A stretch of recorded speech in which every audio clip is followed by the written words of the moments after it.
রাখবো দেশের ইতিহাসে এই ঘটনা প্রথমবার মুখ্যমন্ত্রী মমতা বন্দ্যোপাধ্যায় তিনি আজ নিজের করা মামলায় নিজেই শুনানি করবেন দেশের শীর্ষ আদালতে। আর এই মামলায় কি রয়েছে?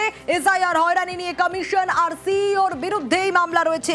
কি কি রয়েছে এই মামলায় আরো ডিটেল আপডেট একটু জানার চেষ্টা করি। মৈত্রেয়ী রয়েছে আমার সঙ্গে। মৈত্রেয়ী, দেখো, এই মামলায় মূলত যে বিষয়গুলির কথা উল্লেখ করা হয়েছে সেই বিষয়গুলির যদি খুব প্রাইমারি খুব সহজভাবে যদি আমরা বুঝতে চাই, তাহলে প্রাথমিকভাবে জাতীয় নির্বাচন কমিশনের তরফ থেকে যে নির্দেশিকা ইতিমধ্যেই পেশ করা হয়েছে, অর্থাৎ যে সমস্ত নির্দেশিকা দেওয়া হয়েছে যেগুলোকে বেআইনি বলে চিহ্নিত করা হয়েছে,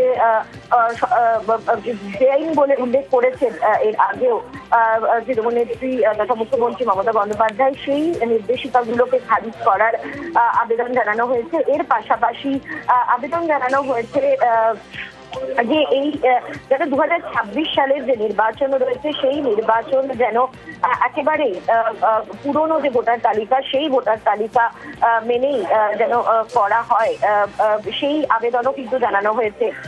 এর পাশাপাশি ডিরেকশন চাওয়া হয়েছে তাদের নাম এসআইআর এর ক্ষেত্রে